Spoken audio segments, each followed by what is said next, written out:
Grizzlies fans know it's the team that gives you the edge. Big River Steel does too. And much like the Grizzlies have recruited legendary talent, we want you to be part of our team. Are you ready to be part of something legendary? Then visit www.bigriversteel.com. That's www.bigriversteel.com.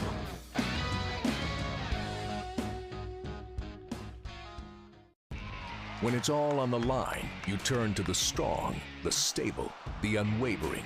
To those with a history of raising their performance, to meet the moment. It's true in basketball. It's true in banking. Grizzlies Checking from Pinnacle. Play hard. Bank easy.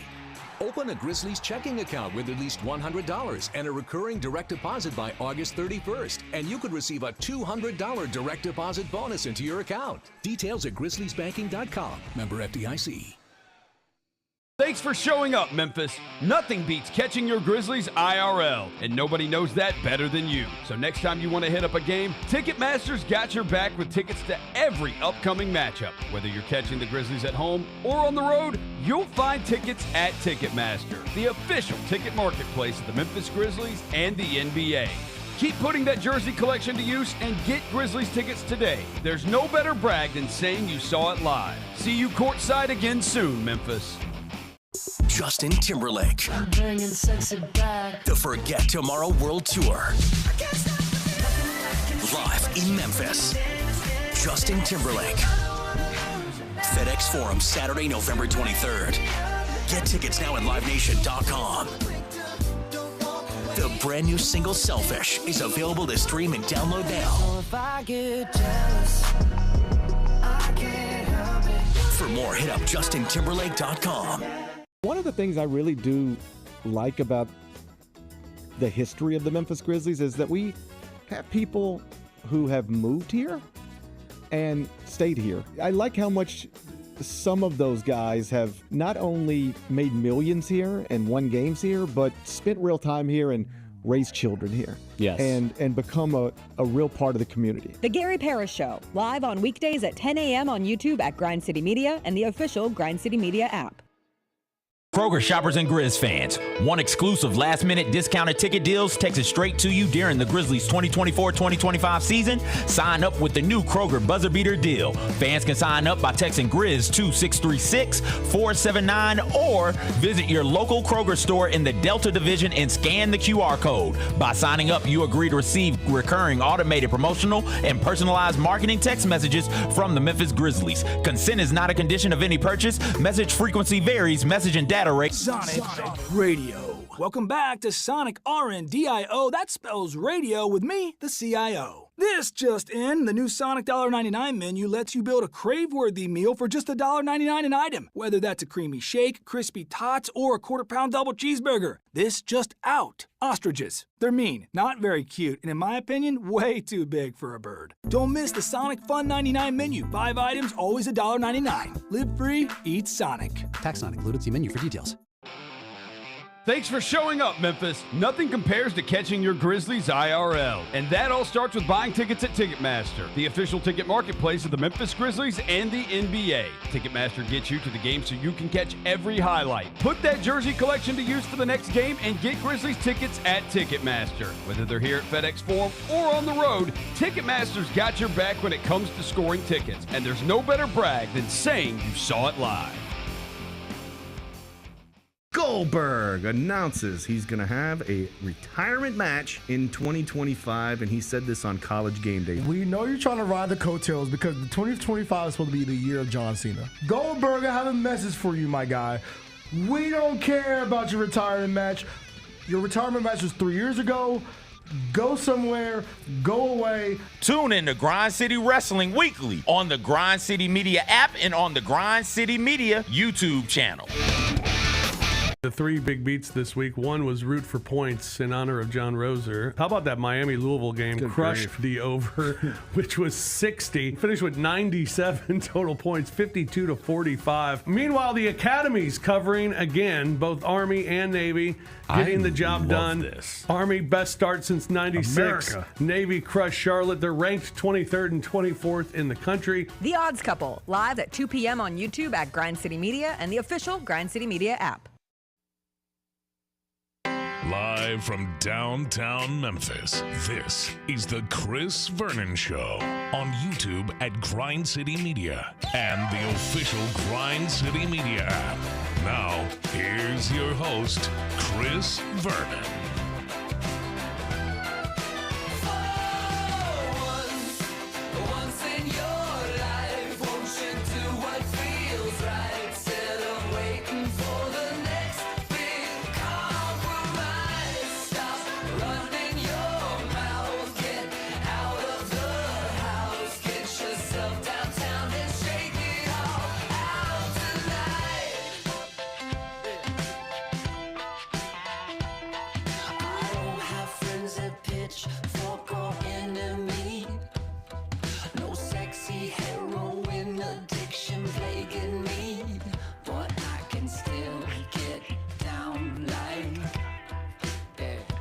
Here we go. It's noon on GrindCityMedia.com. It's Chris Vernon Show. Welcome to the Wednesday, November 13th, 2024 edition of the show. Today on the show, Grizzlies are in Los Angeles, where they're going to play the Lakers tonight. Road trip got started well against Portland over the weekend. They've had a couple days off, and now they'll play in Los Angeles. We'll get to that and get you ready for that game. The Emirates Cup began last night. It was actually a great night of basketball. College basketball got its big kickoff with some premier teams playing against each other. Jessica Benson from the Jessica Benson Show is going to join us on Wednesdays, as she always does. The college football playoff rankings came out. We will get to all of it. It is crap outside, but smile. Let's do it. Turn it up.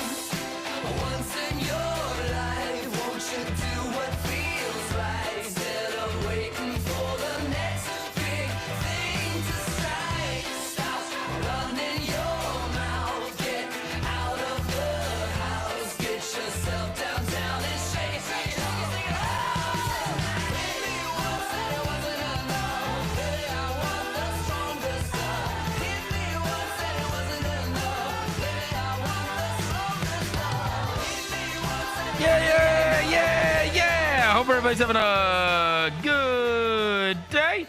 All right, we got a bunch of stuff to get to on the show. Last night, the NBA Cup was underway, and of course, center stage was going to be not only the Joel Embiid return, but also the Klay Thompson return to Golden State. We'll get to all of that. There was some great college basketball that went on with the Champions Classic or Invitational or whatever they call it with Michigan State and Kentucky and Duke and the like. So we will get to that. And that college football rankings came out, which were frankly kind of crazy. When you see Georgia kind of outside on the outside looking in, and then Penn State is at like 4, and just a lot of weird stuff that was going on with that. Enough that they would spark enough outrage. But we will get to that and also the big games that are coming up this weekend with Jessica Benson. Before I get to anything, welcome John Roser to the show. John Roser, a.k.a. the Cologne Ranger, the Body Spray Bandit, Senior Sack, Johnny Backpole, Johnny Bearcat, John Asparagus, Johnny Neck Carb, John Lance. It's Yogi Roser.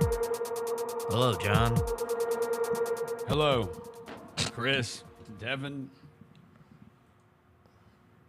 Devin Walker's here. He's the microphone mangler, Senor Quasadilla, Mr. Math, Navajo Joe, the reporter, the photographer, Sir His. Marcus Russell jersey? He's Walker 93.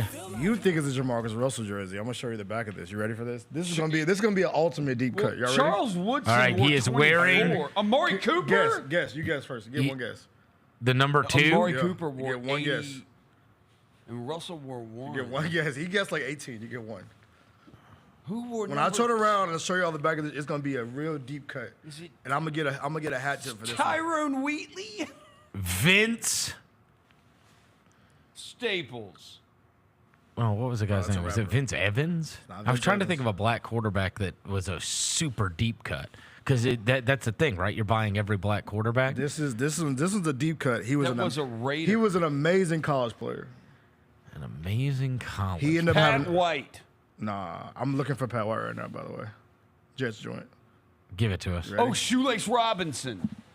Oh my gosh, Terrell Wow, Pryor. Terrell Pryor jersey. It's a deep That cut. is a super deep cut. Yeah. Terrell Pryor, baby. Wow, free That's Terrell. tattoos, right? Weren't Yeah. they? Wasn't that the big Yeah, scandal? free Wasn't that tattoos. Pryor and Claret and all them? Lost them. Yeah. Lost Jim Tressel. Didn't that lose Jim Tressel his Hey, job? Terrell Pryor was driving super nice cars. Like these guys now, he crawled so they could walk because he was driving super nice cars when you weren't supposed to be. Shout out to Terrell, man. You know, OG. Georgia And Ohio football State. players need to go thank Terrell Pryor. Man, yeah. Christopher Columbus of Fresh Cars. Shout out to my guy. That is hilarious. Yeah, man. Anyway, last night, the Emirates Cup got underway. And look,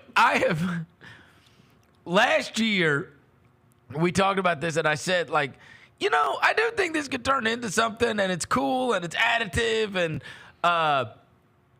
I like the courts. I got to tell you, I do. I like the courts. I like that it looks so different. Like, they do all of this stuff to make it feel different and bigger. And I will say that as a observer of the last Grizzlies game, and then an observer of the events of last evening, there is no greater example that the Emirates Cup has greater meaning to the players that are actually playing, whether you think it should or not, that it actually does, like they do care more. There's no greater example than the Portland Trailblazers. Locking in and beating the Timberwolves. It was the craziest thing. Bro, I just watched them. They were abhorrent. I texted you guys in the middle of the game. This team is an abomination. Scoot Henderson is like up and under through contact, getting up, beating his chest. I'm like, what? What? Yeah. What happened? Like, what? Now you're going to try? Yeah. Bro, I just saw you, and you for sure did not try. Jalen Wells was like footworking Jeremy Grant to death on fadeaways. Yuki was the star of the arena. By the time I think it was over, they could have lost. They lost by 40 and could have lost by 1,000. Yeah. Now they play one of the best teams in the NBA, and they're freaking tooth and nailing them. Beat them by double digits. Crazy. And they dominated the whole game. All of a sudden, Time Lord has knees again. Yeah. Just Dende crazy. Avdija remembers he's playing basketball. I mean, DeAndre Ayton was just like, as I said, might as well have had AirPods in our game. Just jogging, a light jog up and down the court. And I'm like, what? Maybe he's the issue because he didn't play last night. Yeah. Ayton? He did not play. He had a finger injury. Oh, that's funny. He hurt his finger. Robert Williams had 19, 9, 3 steals, and 3 blocks. Jeez Louise. Yeah. I mean, it's just kind of crazy. Like, that was a great example of it. You saw the Hawks giving it everything they had. My dog. Against the Boston Celtics last night and giving them a loss. Jalen Johnson is off to a hell of a start. I told y'all, you man. were high on Jalen Johnson. I'm going to say this. They clowned me for this one. One thing I will say about, and this has been, I've thought about this a lot, and I think that this comes from the Popovich tree, which then became the Budenholzer tree. Right. And then you have these other guys. We get to witness it all of the time with Taylor Jenkins.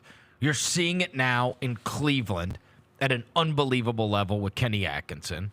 And Quinn Snyder is also, they were all part of that staff. They were with Budenholzer with the 60-win Atlanta Hawks. And one of the things that I've always respected, because you would see guys from there go to other places and not necessarily be as good as they were there in San Antonio, right? Mm-hmm. Like Gary Neal, Jonathan Simmons, like all these guys that had their best years right there.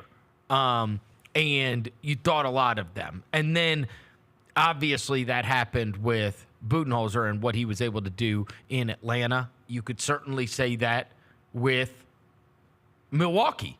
Even some of those guys that a few years ago were very effective for them. Now, you could come up with any kind of reasons as to why they're not as effective anymore, like a Pat Connaughton, like a Bobby Portis, like whoever you want to name, right?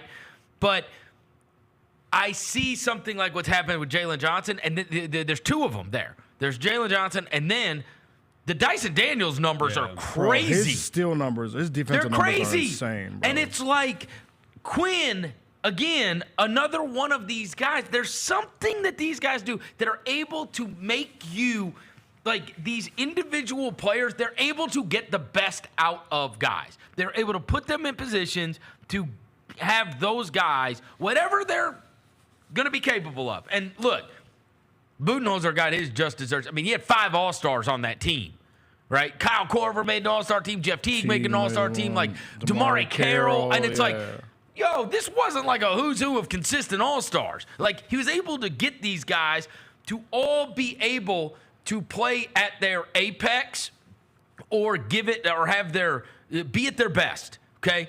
How can I take guys and have them be at their absolute best? And then you see this happening with guys in Atlanta right now, right? You're seeing them accentuate those talents.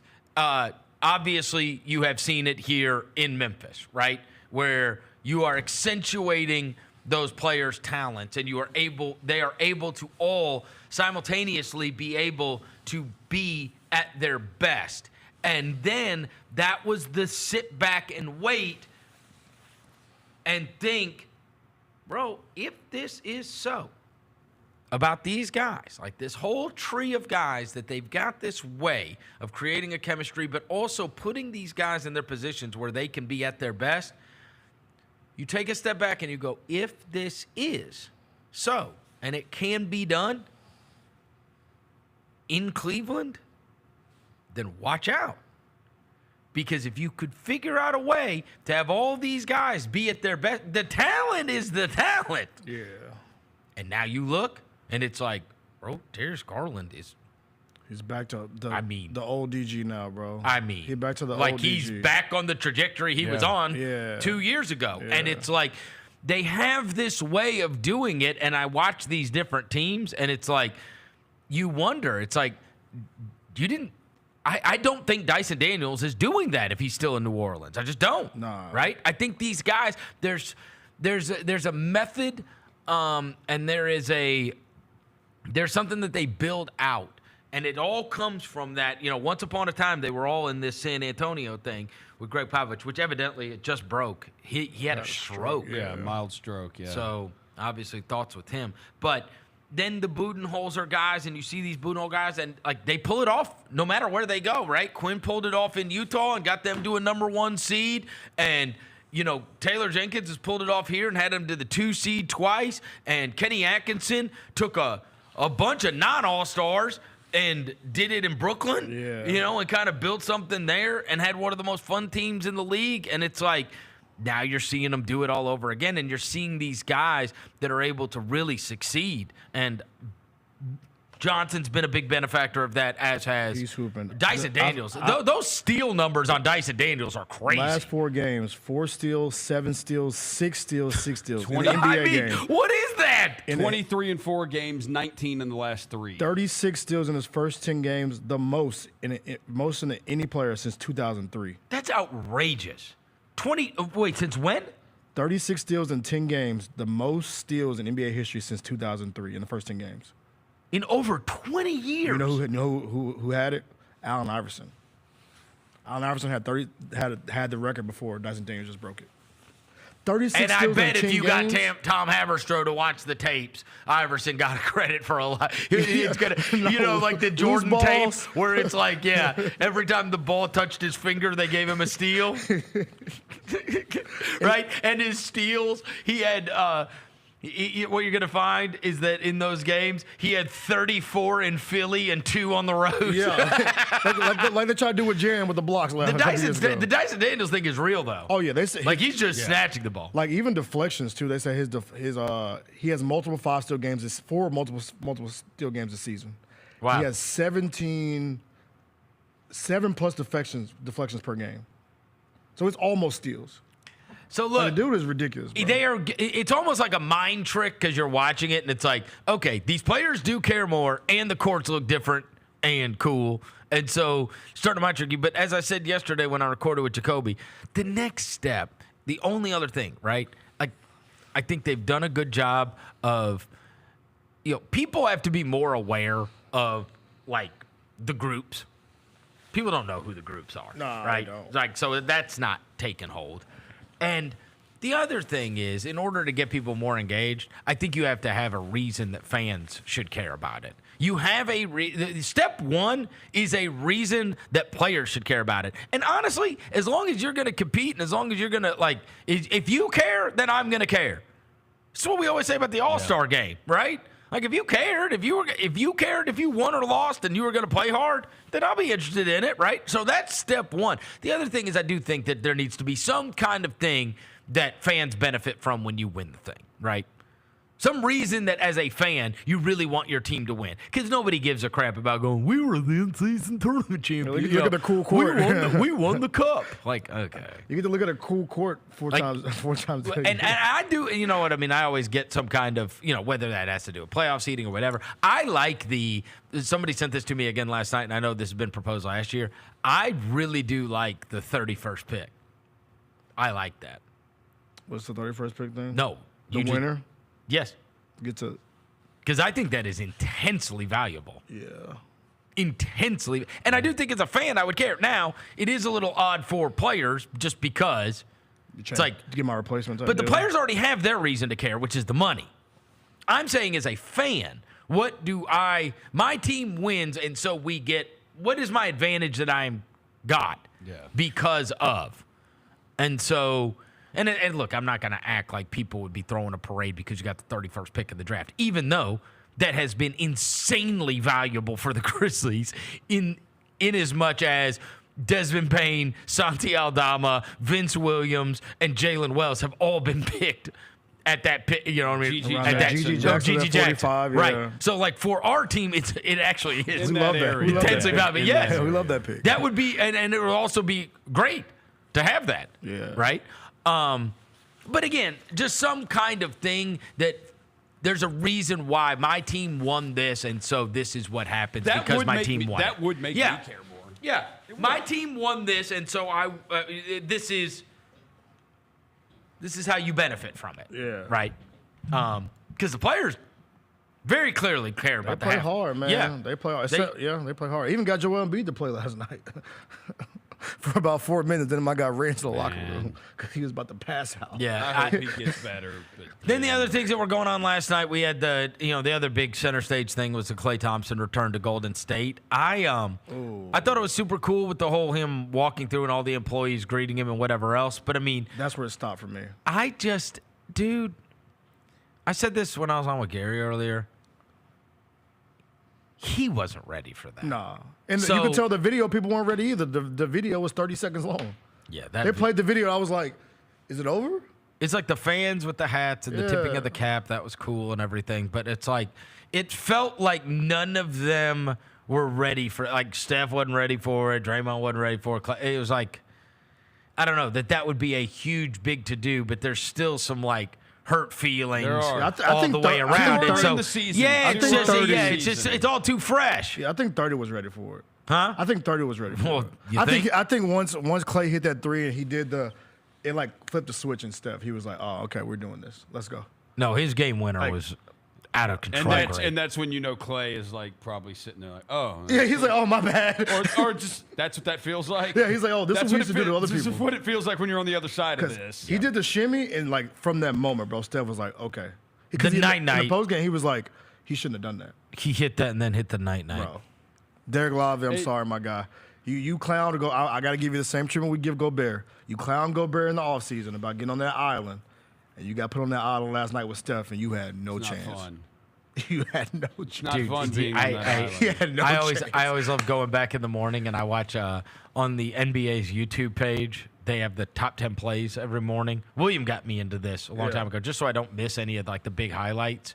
And so that was like number 2. I couldn't believe it. The Steph joint? Yeah. Oh, was it the dunk over Giannis number 1? Bruno Fernando. He cranked that mug, bro. Dude. But anyways, the guy that does it, he's always real excited. You know that guy, right? That was a wild one. He's like, Derek should have been livelier on defense on this one. You know, oh my gosh, he is. Should have been lively on defense. That's what he said. Well, they do call me Bruno Fernando. Yeah. Get out of the way, Giannis. He did get out of the way, but I think he scored the last 12, and you could tell. But he was like, even when he hit it, he said, "This is my. You should have left. This is my shit." I was like, yeah. That, like, I remember when I first started with y'all, I used to hate Steph Curry. Because he used to do the, I'm so humble, I'm this guy. No, bro. That is the Steph Curry that I love so much. The one he's but like, you didn't like that. Yeah, you used to not like the arrogant Steph Curry because you said that he didn't get the same treatment as other guys that were arrogant. Because it was the fake humble stuff that like used to turn me off. It was I hate that because I know deep down, bro, you got something in you that's. The last night was, this is my I was like, yep. He said, you should have left. This is my I was like, yeah, that's the Steph Curry. That's the one that's always been deep down in there that I love. I'll tell you this. If I ever met that guy that does those NBA highlights, I would be so excited. Let me try to find, let's see, NBA top players.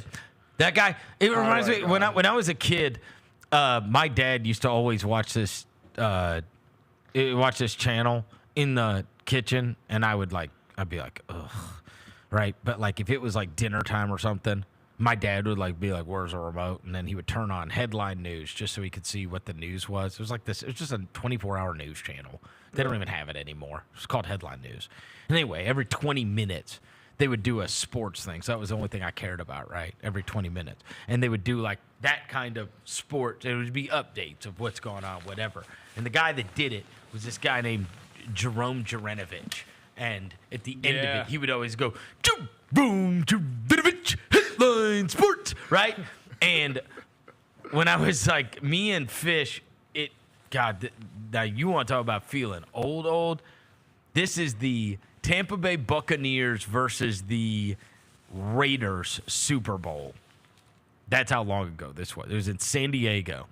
And we went there and we were getting our media credentials for the week because we were going to be set up there. And we were getting the media credentials, and I turned around, and behind me, there's this super tall guy, and he's young. And I look at his credential, and I swear to God, it said Jerome Jaranovich, and I almost passed. I was like, no way. I was so starstruck, I couldn't even speak. I couldn't even I'm like, my whole life, I've been listening to you.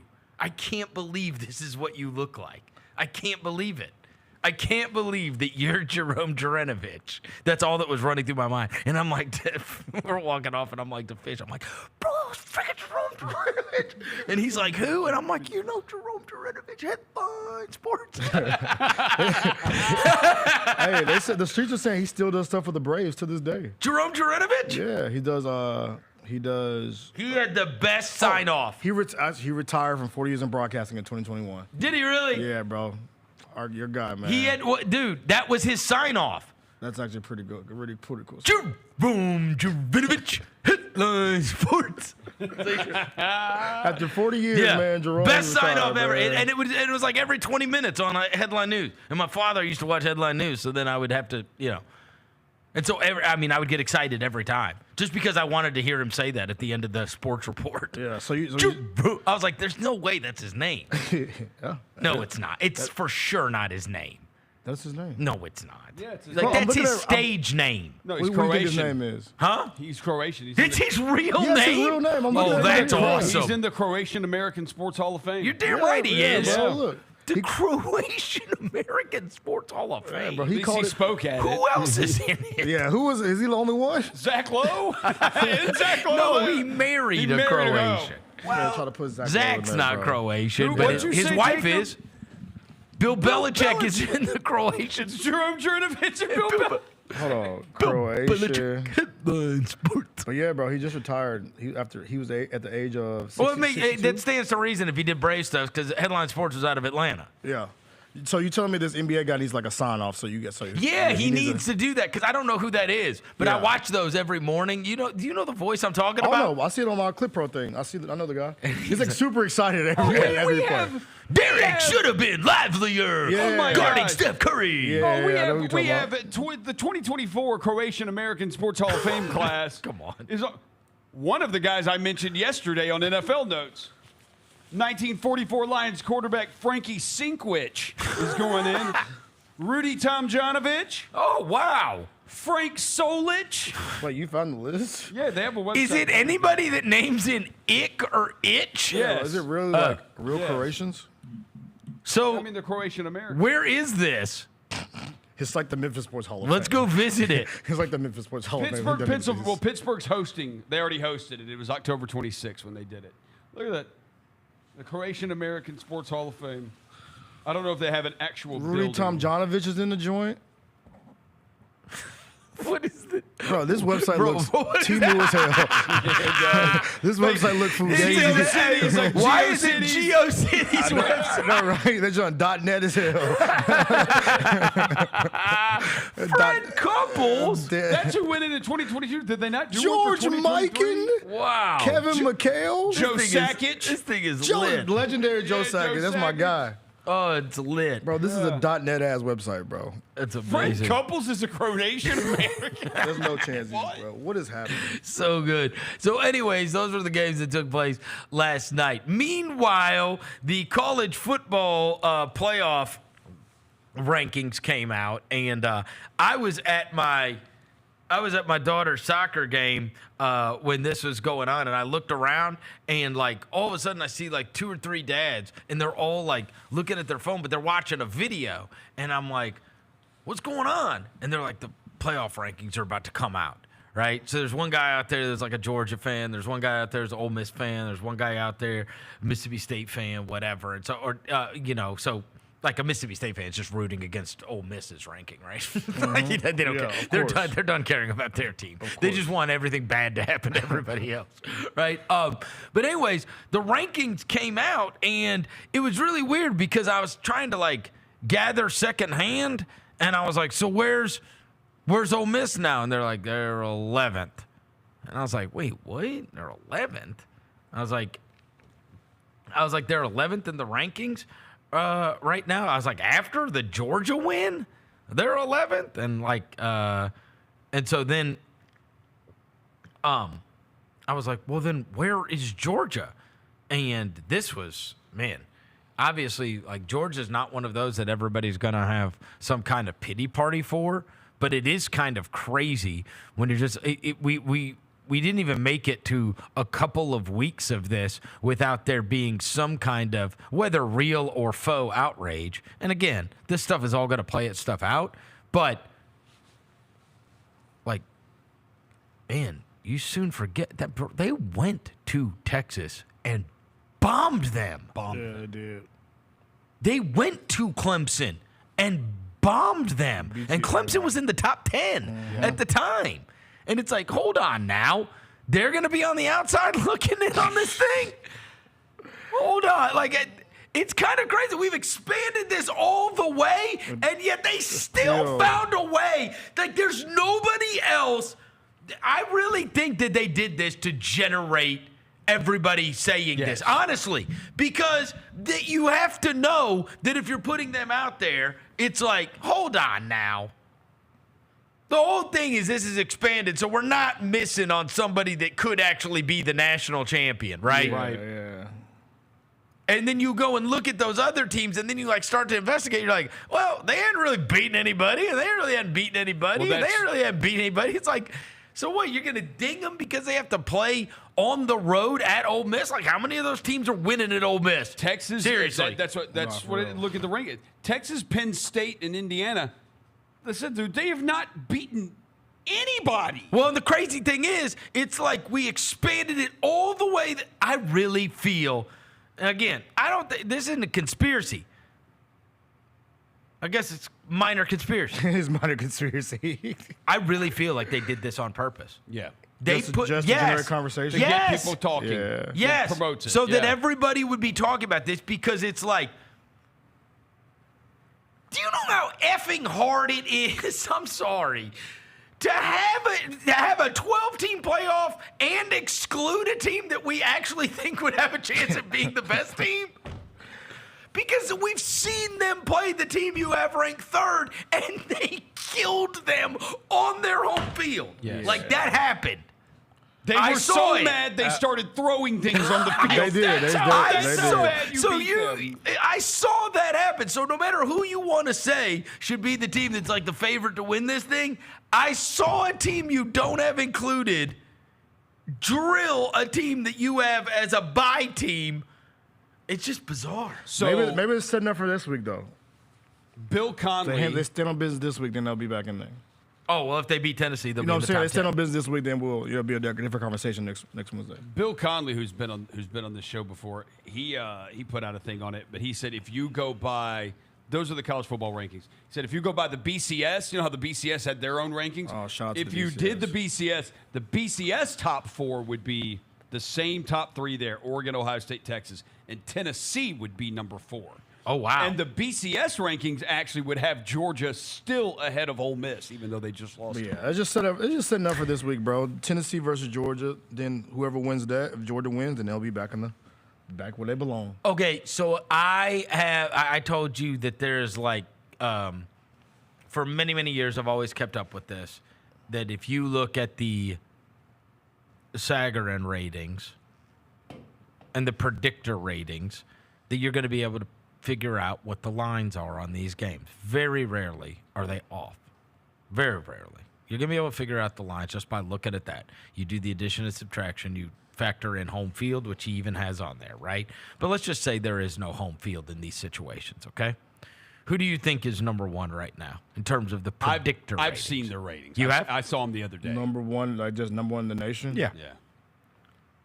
Who would be favored against everybody else? This would have been my guess too. I would say Ohio State. Yeah, I would have guessed that. Yeah. I would guess Ohio State. On the predictor ratings? Yeah, I'll go Ohio State. It's Alabama. Ooh, interesting. Alabama. I'm sorry. Ohio State's 5. 5. 2 is Texas. Okay. 3. Now this is where you're gonna crash out. Do you know? You said you saw it. No, we're looking at different ratings then. I am. I'm making it as Jeff Sagarin's college football ratings. Predictor. The predictor rating is the one that gives you the lines. no, I'm not looking. I was not looking at the predictor rating. 3 is Ole Miss. Yeah. 4 is Notre Dame. 5 Ohio State. 6 Georgia. Okay. BYU is 26th. That's a team that's in there. Number 10's the one that blew me. What is South it? Carolina. South Carolina. I mean, they play hard, man. But this is like, no, and again, you can argue with this. This is just what the lines would be in these games. That's it, right? Mm-hmm. And some of them are going to be a little bit off here and there, but they're not far off. They're not far off. And the crazy thing is, I told you guys last night, I look at these and I say, okay. By the way, when you asked me the other day about Georgia and Tennessee, I said 3 or 4 in terms of what the line would be. And you were like, it's 9. It's 10 now. Okay, bro, then there's no way Nico's playing. Yeah. There's no. That's weird as hell. Because some There's people said no he's not. way that line is 10 if Nico. They know. Yeah. That he's not going. They gotta know. There's no way that line is 10. And look at that. You can look at the predictor ratings. It'll tell you that line should not be 10. That's crazy. At most, it should be 5 or 6. Right. Yeah. If you factor in give home So field where to is Georgia, 10 coming from? It should not be that. And the other thing is it's getting slammed because it's going up. Yeah. So that means the gamblers all think he ain't playing. Mm-hmm. But that guy you sent us last night, the Knoxville guy, said he is playing. But you never know if, I mean, again, you just worry that maybe. How do you go from for that guy, for Shannon Terry? I'm not Shannon too. The guy that started 24/7. Yeah, said he is playing. He's definitely playing. To right before that, Chris Felica saying it's a bad concussion. And if it's a bad concussion, I'm like, dude, then you're talking 2 to 3 weeks before you're back if it's a bad concussion. It's a bad one. So we'll see who's and guess who Felica's in with? Bama? The wise guys. Yeah. No, the wise guys. He's with all the Vegas Yeah, guys. the wise guys. And guess who knows?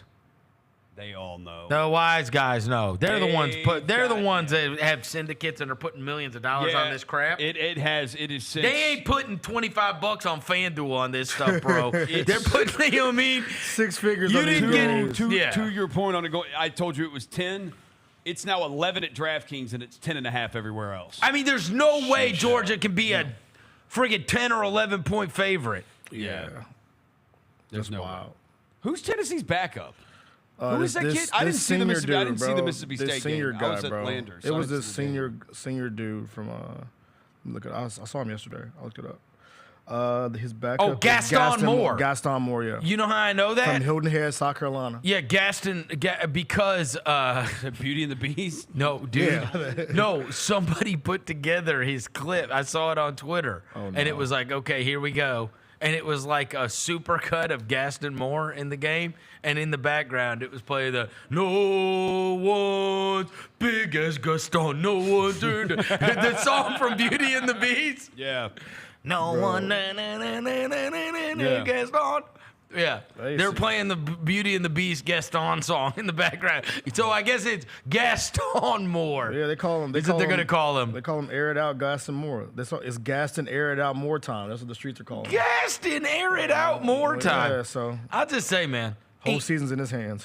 There is no way somebody could have watched that Georgia game and watched them. I mean, they were getting chucked out of the way by Ole Miss. Chucked. Just lay it on the ground. Carson Beck getting smoked again. Yep. And even if you want to ding Carson Beck, he didn't have a second to do nothing, right? He didn't have a chance to look down the field. He was on his back. And it's like, you just watch that, and now you're going to tell me that they should be a double-digit favorite against Tennessee?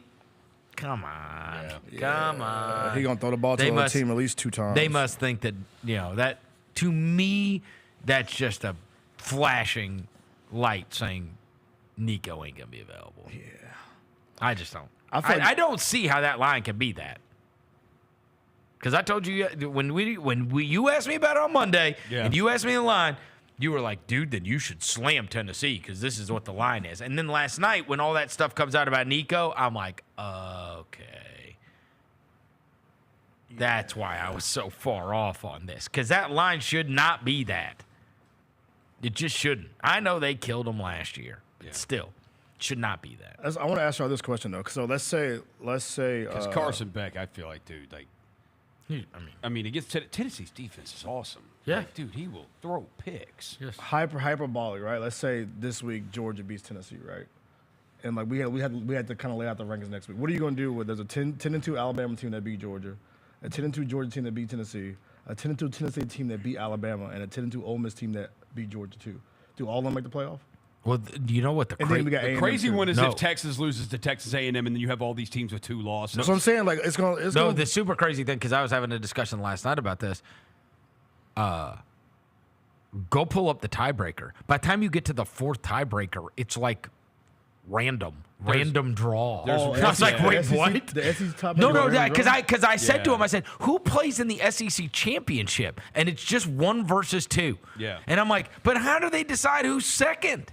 So if they and it's like already a catastrophe because it's like opponent win percentage or something or common opponent. I mean, there's one that if Texas takes another loss, which would be to Texas A&M, and all these teams have 2 SEC losses, there's one where it gets to like strength of schedule, and if it's strength of schedule, Texas is like 8th, and the SEC title game would actually be Alabama and LSU again. We get that. Okay, so we got head-to-head competition among tied teams, record versus all common conference opponents among the tied teams, record against highest best placed common conference opponent in the conference standings. cumulative conference winning percentage of all conference opponents among the tied teams, cap relative total scoring margin versus all conference opponents among tied teams. And the last but not least, if they can come to a random draw of the tied teams. Could you imagine if it went to Bro, random I would be draw? so mad if I lose on a random ass draw. That's the last option they got. If none of those things kind of find two teams. That is crazy, bro. SEC, man. They would get on me because I said hyperbolic. My bad. Y'all know what I mean. There's 3 teams. Now, obviously, with Texas playing Texas A&M, one of those is going to take a loss. Right now, Tennessee is in the driver's seat. Yeah. Tennessee, I think what we would suspect is it would be Tennessee and Texas right now because they're the 2-5. Texas is 4-1. Tennessee is 5-1. And A&M's 5-1. But one of Texas and A&M has to lose. Yes. Yeah. So the winner of that game, but Tennessee, as you were saying, if it just throws this into straight hell if they lose to Georgia. That's what I'm saying, bro. It's gonna be wild. Bro, even Missouri has 2 losses. Exactly. LSU has 2 losses. Ole Miss has 2 losses. Alabama has 2 losses. Georgia has 2 losses. Tennessee how are you figuring out who plays in the and then either Texas or Texas A&M has 2 losses. No lie. If Tennessee loses to Georgia, okay? And we know that Texas and Texas A&M play against each other. Yeah, so now that's another 2-loss team. Mm-hmm. Okay, so let's just say Texas beats Texas A&M. That they'll be favored. And Let's they're just in say the that SEC happens. title game. There's They're one. there. Okay, you would then have 1, 2, 3, 4, 5, 6, 7 teams with 2 losses if they didn't lose. And I don't think any of those others play each other anymore. No. None of them even play each other. Yeah, see. Outside of Tennessee and Georgia. Yeah, those are the last 2. Let me double check. Hold on. Do you think? Yep. That's crazy. 7? Okay. 7, bro. And it's To figure out who gets to play in the SEC championship versus Texas. Do you A 7-way tie? Do you think let's say that because a loser of the SEC championship game is going to be a team that has the team that's in the SEC championship seems like if Tennessee loses, that second team is going to have 2 losses. So if they lost again and they had 3rd loss, should they be able to make the playoffs still? I don't think a 3-loss team will make it. So you think an SEC team who has 2 losses but didn't make the SEC championship should make the playoff over the 3-loss team that made the SEC It's like I'd rather not be in the playoff. I mean, that's happened a lot, though. I'd rather not be in the SEC championship That means you'd rather not be in the SEC championship because I can just skate game. around and get in the playoff Then if you're I just don't play in the devaluing SEC title game. Yeah. It's going to get weird, bro. Like, if Alabama made the SEC title game against Texas and lost, that would be Bama's 3rd loss. Would you still put them in the playoff? Would you still put them in the playoff? Because technically, their strength of schedule is better than everybody else in the conference. Or if you just sit out the SEC title game. But this has happened in years past. This has happened a lot in has. years past. It's happened a lot in years past where it's like, is but it actually better not to? But it's never been with a 12-team playoff. Never been with 12 teams. I mean, I don't think if you lose 3 games, you have the opportunity to complain. So that's the thing, though. Like, I'd rather not. That's what I'd say. I want to win. Then I think that's the point. You'd rather not be in the SEC title. I draw the line at 3. So that's what I mean. I'd rather You not. say you'd rather not be there, but if you win, you're autoed. But if I lose, I can still get in that joint too. Maybe. If I'm Bama, right? Maybe you can. But look, if I'm Bama and I win, now Texas has 2 losses. They're still getting in. That's so the thing. So I'm bopped out anyway. If Texas gets there, and they lose the SEC championship, man. it does not matter for them. They're going to be in. As long as Texas gets there, they're going to I'm be in. here for all the madness, bro. This is fun as hell. I'm not going to lie. Which is crazy to me because theoretically their best win would be Texas A&M, who they're fine. This is fun. As much chaos as it is, it's going to be fun these last 3 weeks. I mean, I need Tennessee to lose to Georgia this week, so we can really get this chaos going. Bro, this literally happened last year. Your point of you'd rather not make it Georgia lost to Alabama in the SEC championship and did not play for a national title. Like, they only lost one game. They did, yeah. And not only did they only lose one game, they lost it 27-24. Let's see, 1, 2, 3. And Bama played for but it. that's when it was a 14 playoff. Yeah, so it's 12. If it was I a got 12-team playoff, Alabama or the Georgia's question still is in, now fine. Is how many get in? How many think when we look up how many SEC teams? Bro, make the look, playoffs? he's saying, but he used a very specific example in terms of Alabama, right? Alabama makes it, but they lose. I say I would not cry about a 3-loss team losing it. P.S. Yes, they have very good wins, strength of schedule, whole thing. They lost to Vandy. They did lose to Who's Vandy. not terrible, Vandy's but not they bad. lost to Vandy. Like, They we're did. not. So you automatically exclude. I'm just saying, like, I'm not crying. Like, bro, Right. you had 3 man. losses, one of which is to Vandy. Right. You don't get to lose your mind over it. And you get, like, to me, it's a blessing to get to play to your way in. Like, you got to play your way in. Don't complain about being there and then losing. Sometimes it is better to not, right? I guess. We'll see. The way this thing is expanded, but I mean, because we know the SEC and the Big I Ten are only gonna think what dominate. you're saying applies, Roser, if it's a 3rd loss. If it's a 3rd loss for Any of Bama. them. And those Yeah, teams that you know got what I 2 mean? losses already. Maybe so. By the way, one thing we do need to start looking into. And I also wouldn't be surprised if a team with 3 losses got in. Me either, because the Big Ten and the SEC run this shit, so that's the money teams. Well, and they just need a couple of these other ones to lose, Yeah, right? like the BYU's. Or the, I mean, they'll slam these other schools the second they take a loss. Yes. They will slam BYU. Yep. They will slam Indiana. Boise State. They will slam Penn State. The second they take a loss. SMU, y'all gonna get slammed too. No, Penn State took SMU's resume is actually not bad. No, it's not. They got 1 loss, and it's to BYU. Yeah, their best win though is Pitt though. Huh? Their best win is Pitt. Penn State, Dude, go look at what's Penn State. They a lost to Ohio 5-loss State. USC team. Yeah, and they lost The to best Ohio win? State. Their best win is not. A 5-loss USC team. Yeah. Okay, and they're 4th. What was Penn State in that rankings? 4? That's crazy. Yeah, their best win is probably in overtime too. By the way, Against a 5-loss USC team. Okay. And you fought them to overtime. That's kind of disgusting. So SMU's don't look nearly as Yeah, bad. when you look at theirs, it don't look as because they beat Pitt. They dominated Pitt last week. Well, so that's what I'm saying. Like a lot of those teams, like their records are mega impressive, but their wins are not, and their strength of schedule is not. That's why those teams, like Georgia, could lose to Ole Miss, and while I argue about where they are right now, they didn't get crushed by that. Those teams will get crushed. Yeah. They lose one game and bye. Yeah. Where's Miami in that playoff ranking? They're like 11th, 13th. They're right behind Georgia. Right, 13th. They're 11th? So they're 13th. Georgia was 12th. So Yeah, okay. they're So 13th. so the ACC teams. Are I think 13th. so. Isn't that right? Isn't that Put up that didn't ranking, that bracket put again, up the y'all, bracket downstairs. again. Put that up again. I need to look at it. Yeah, I think they were 13. Put it up I think again. Miami dropped because they lost. And by the way, I don't think that's that bad of a loss to the Haynes King Georgia Tech team. Yeah, but they best. I know, their they best players got hurt. I got the it. running back got hurt. And they screwed around for the whole year. let's see. Is it? Yeah, 13. No, 13 is Boise. I'm They're sorry. 9. They're 9. Nine. They're 9. Okay, so Okay, that's I'm not sorry. bad. So I was thinking, okay, so Miami and SMU are probably playing the ACC title game, and the winner of that will get in the playoff. Right? Correct. Okay. We want. Colorado, Kansas State are playing the Big 12 title game. One of them get in the playoffs. Well, where is.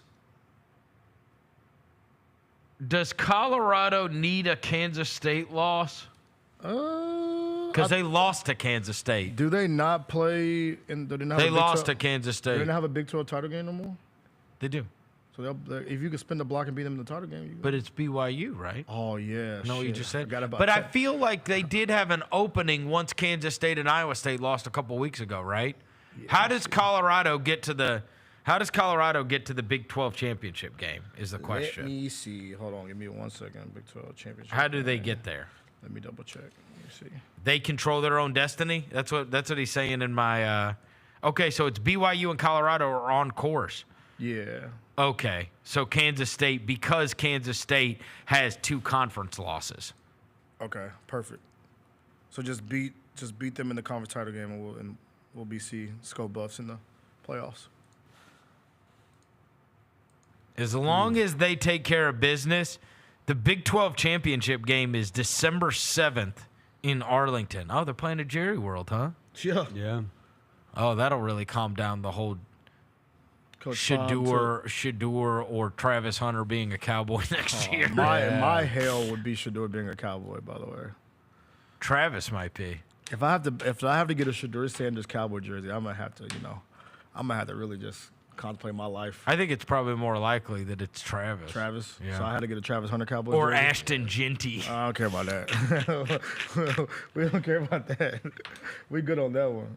So it's about to get lit, bro. What about the somebody brought up Ole Miss lost to Kentucky too, so that's also a bad loss.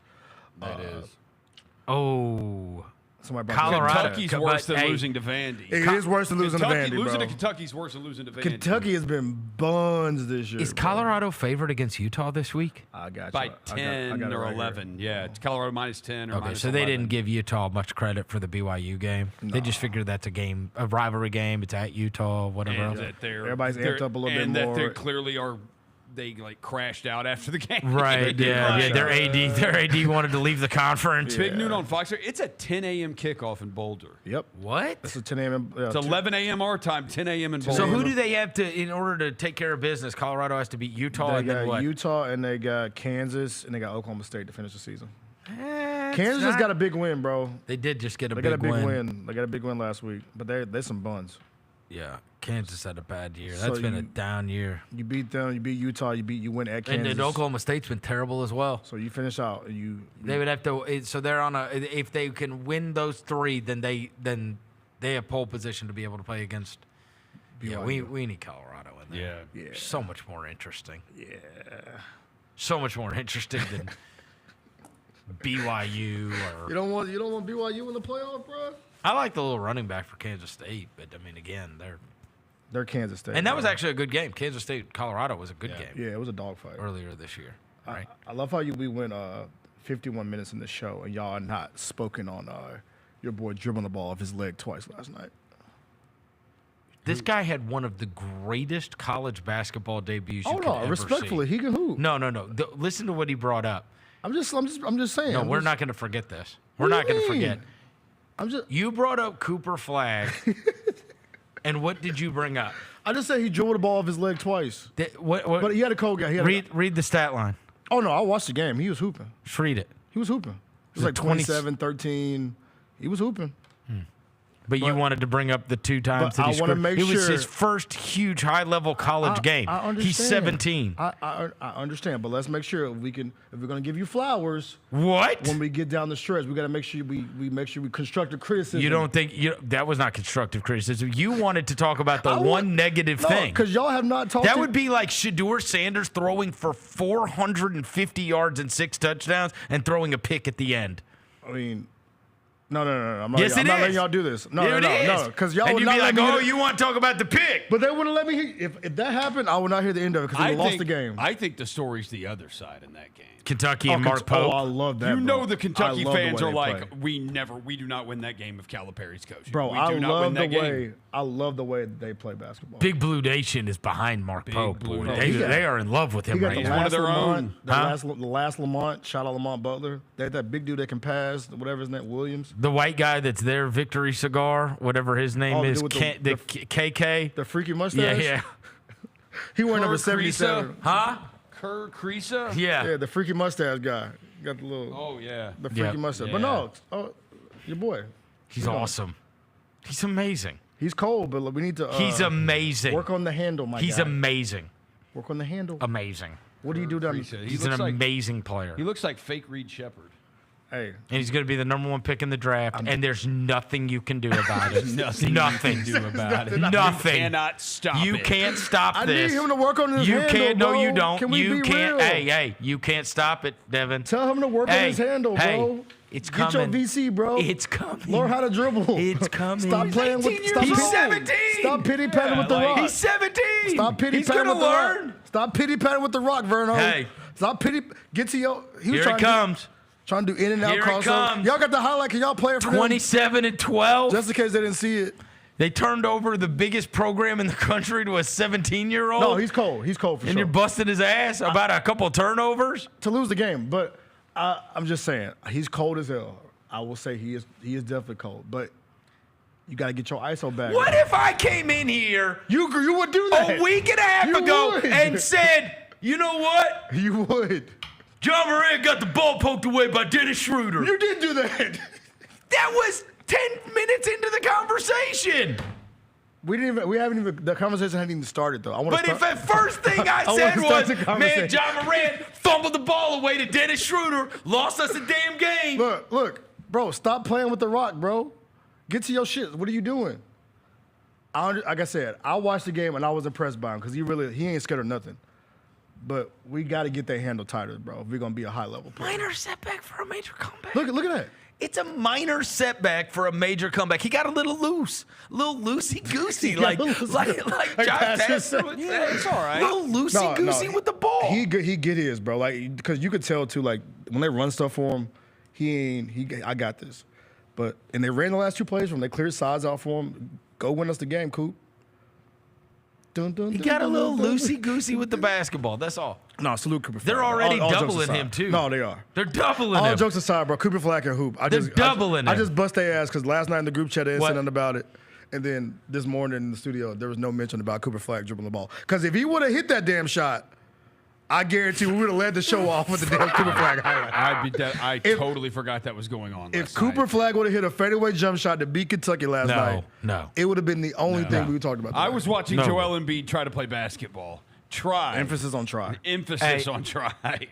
He is so annoying. Hey, the other thing I want to mention, Grizzlies do play tonight against the Lakers. We have not brought that up yet. We haven't. It sounds like they've got AD back in the lineup. Great. With his bad eye. So hopefully it is hindering him. They have been playing great, but this is like a real test. It's like, okay, everything. Milwaukee game, great.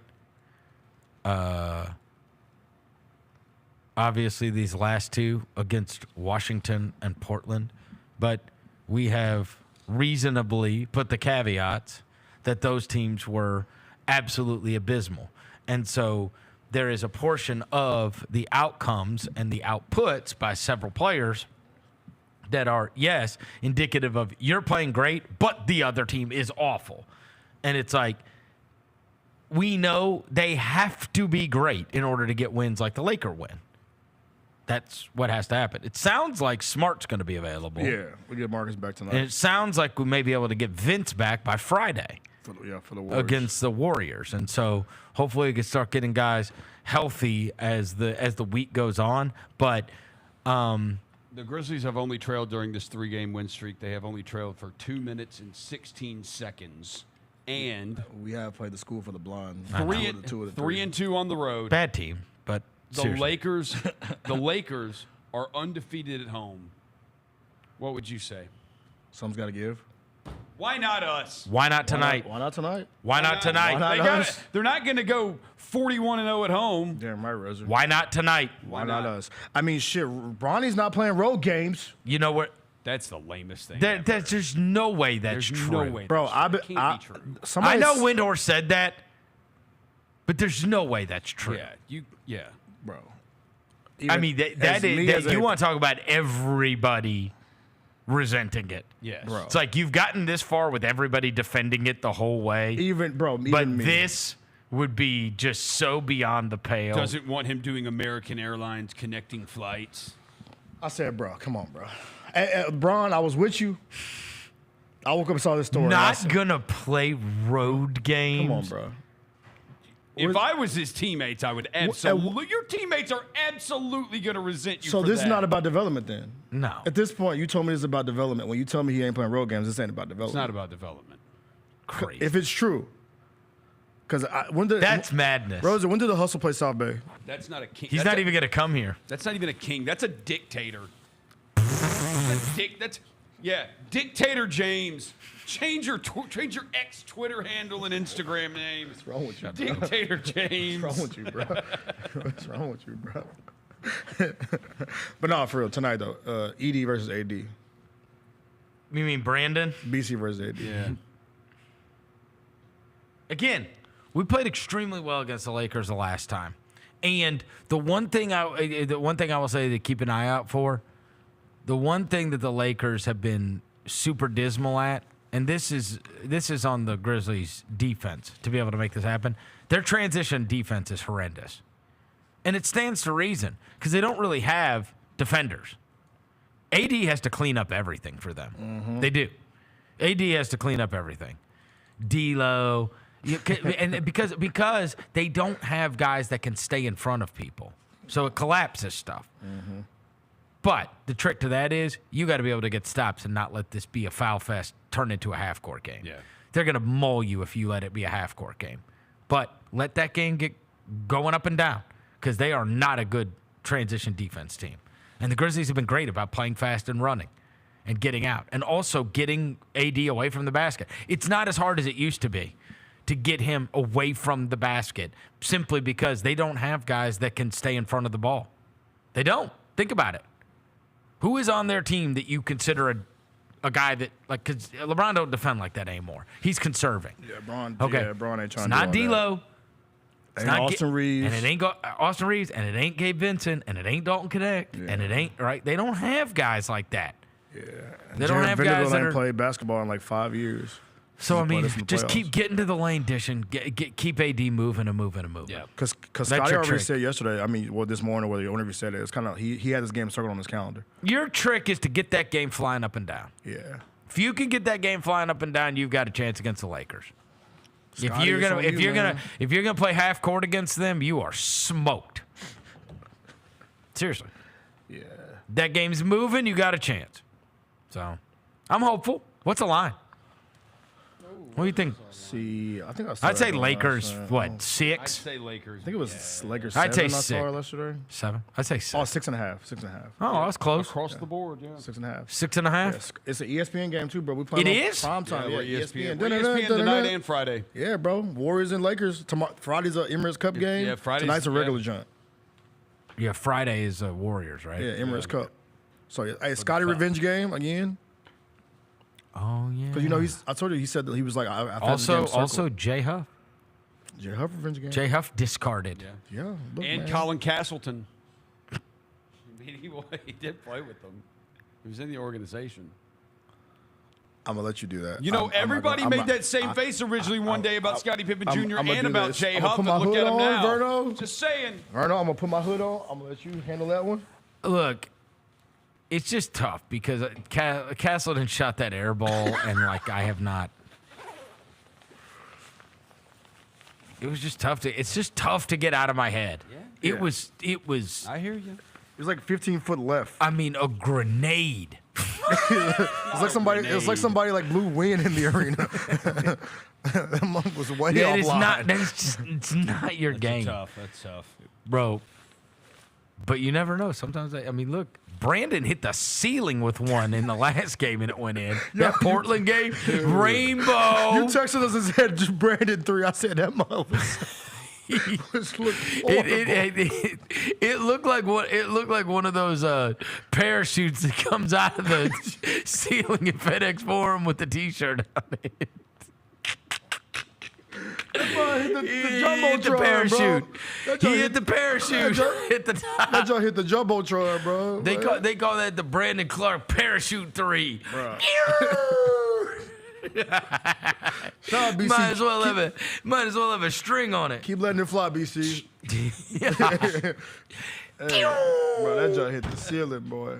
That was, All right, Jessica Benson for the Jessica Benson Show is going to join us in the studio on the other side. Chris Vernon Show.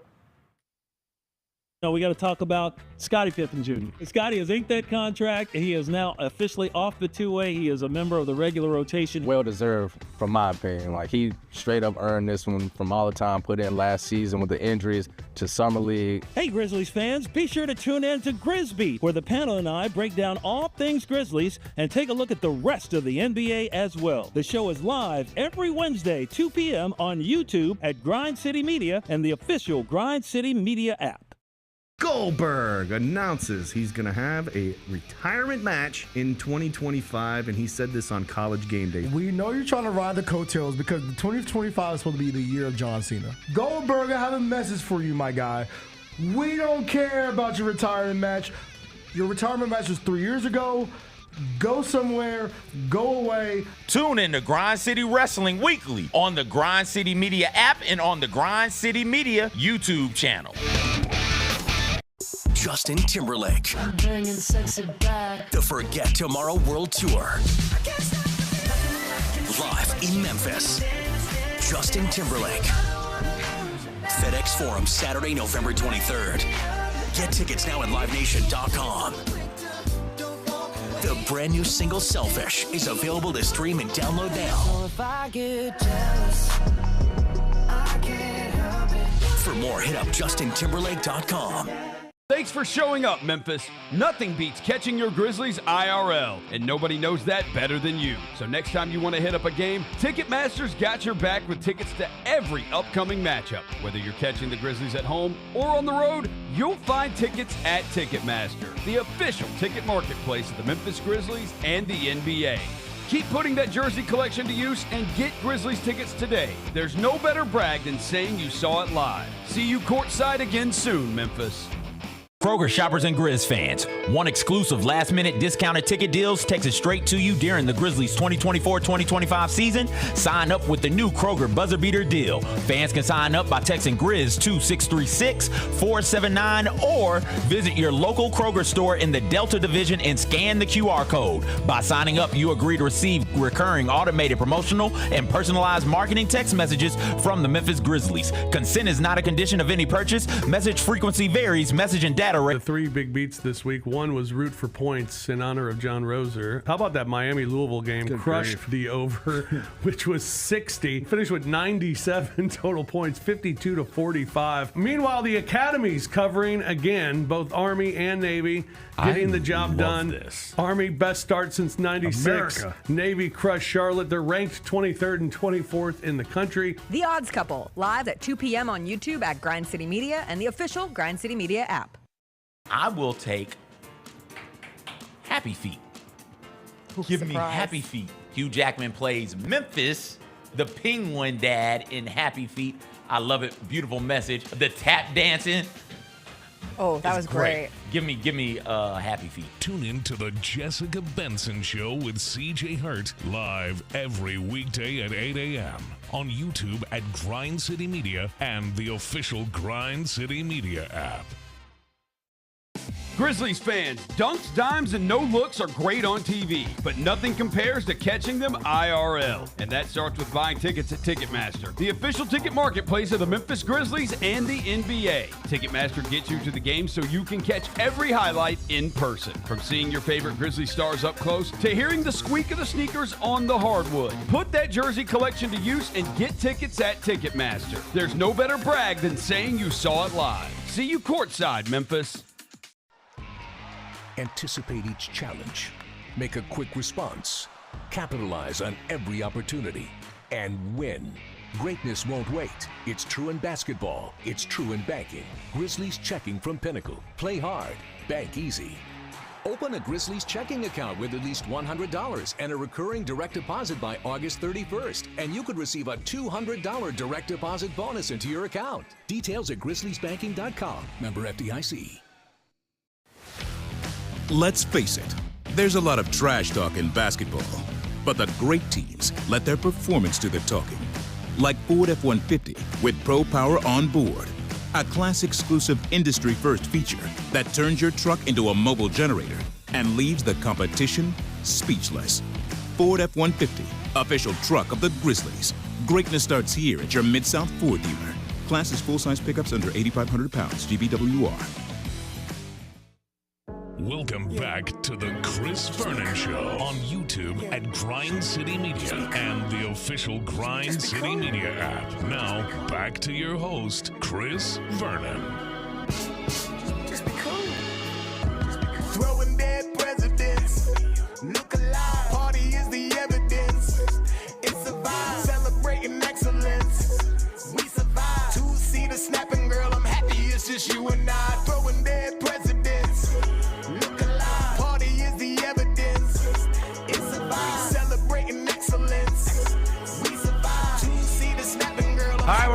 Vernon Show. Jessica Benson, you can listen to her every morning at 8 a.m. on YouTube, Grind City Media, and everywhere else you get your podcast. She joins us every week to give us 5 games that we need to look forward to the most this upcoming college football weekend. Before we get into the 5 games, your thoughts on the playoff rankings last night? I bitched about Georgia a little bit. But Georgia. It's just Georgia.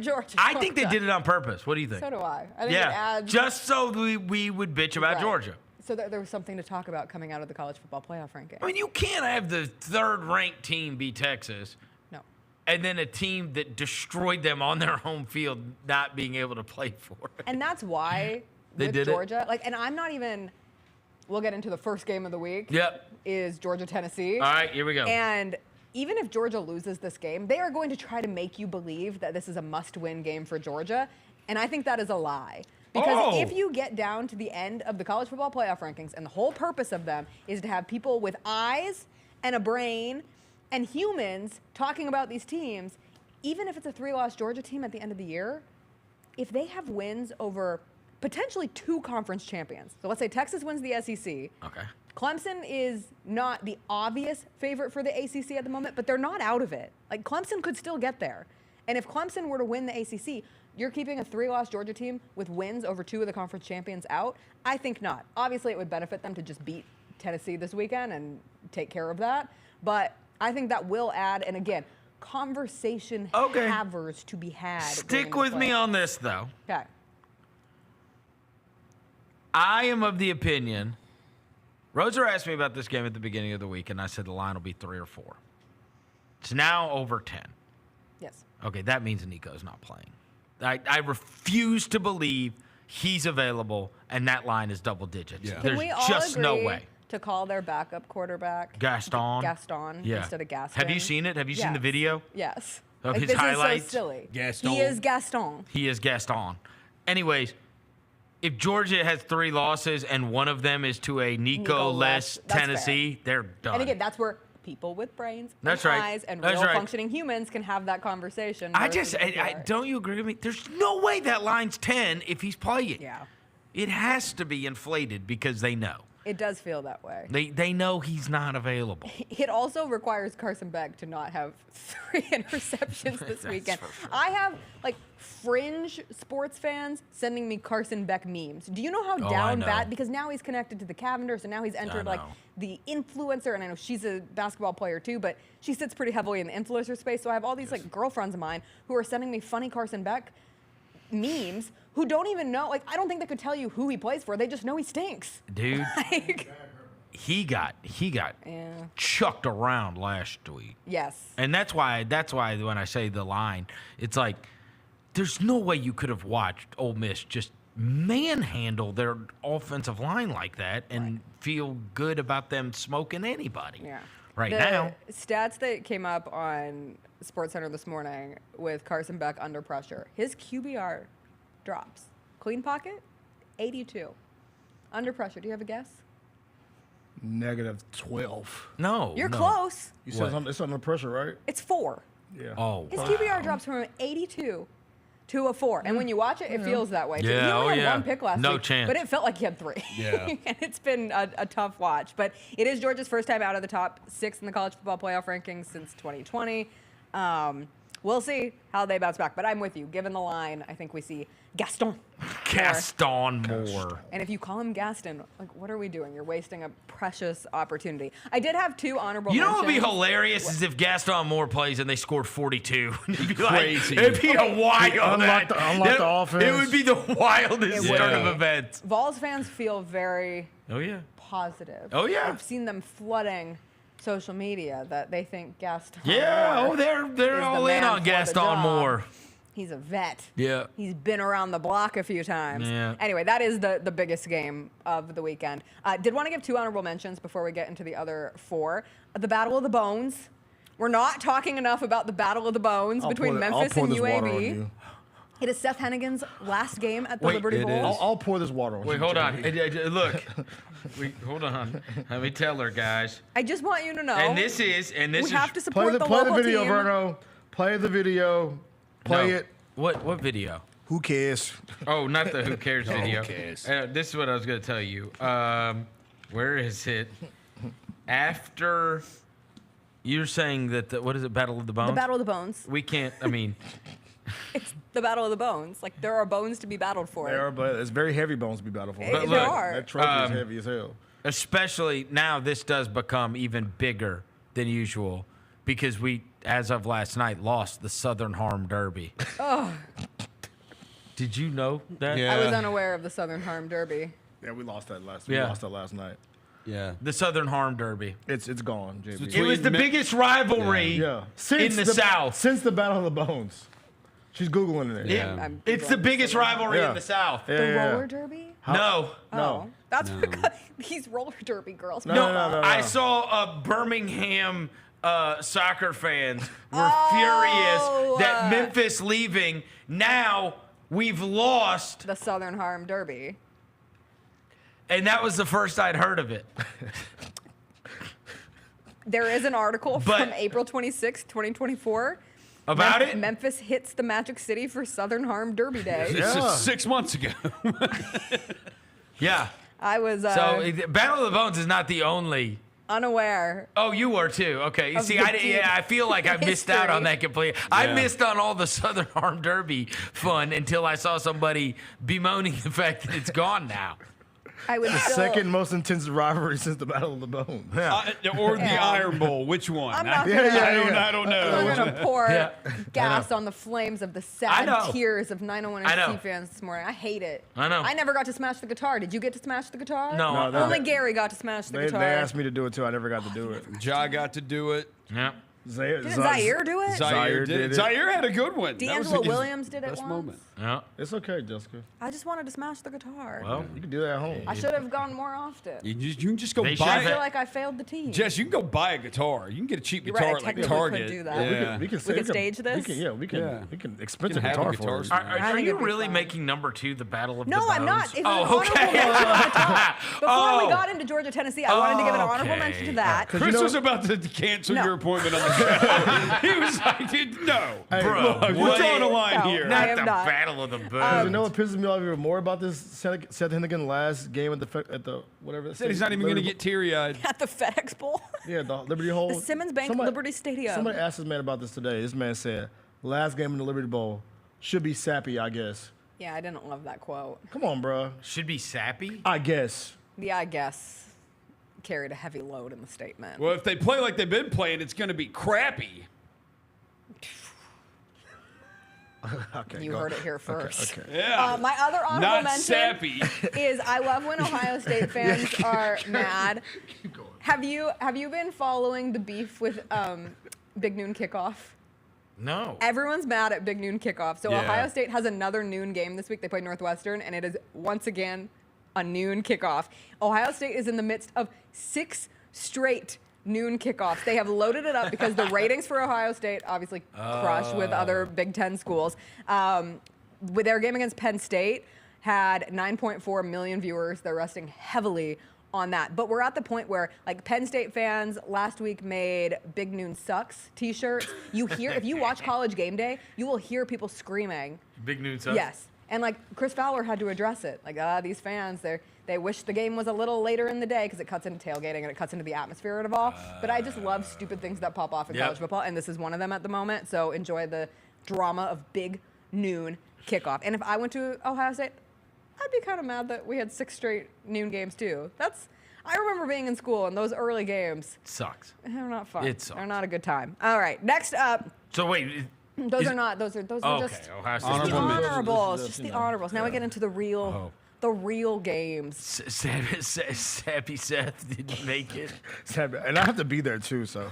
You do? Yeah, I'll be there. Wow. Do you have to be there? Somebody's got to do it. I mean, they really don't. I mean, somebody's got to They do it. don't have to. Somebody's got to do it, Vernon. So I'll be You're stepping up. Congratulations. You're not the stepdad. You're the dad who's stepped I'm up. the reporter that stepped up. What a martyr. I'm not the step reporter. I'm the reporter that stepped up. All right, next up, number 3, Texas at Arkansas, 11 o'clock on ABC. Texas, a 13.5-point favorite. This line opened at 15.5, so down to 13.5.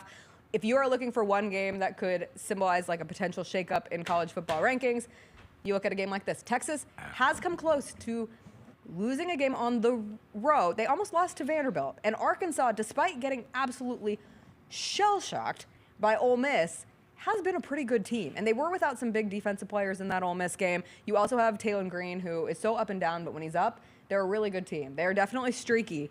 But this Arkansas team could cause problems for Texas. And Texas is one of 3 one-loss SEC teams right now. Obviously highest ranked at the moment, projected to be the conference champion. They did just beat Florida 49-17. However, DJ Lagway. Yep. Without DJ Lagway, Florida is flailing. Now, Quinn Ewers did throw for a season high, 333 yards, 5 touchdowns in that one. But I think this is interesting. Old school rivalry, Arkansas being a big home underdog, coming off a bye, see what they put together. Yeah, and Pittman's been very good as an underdog traditionally.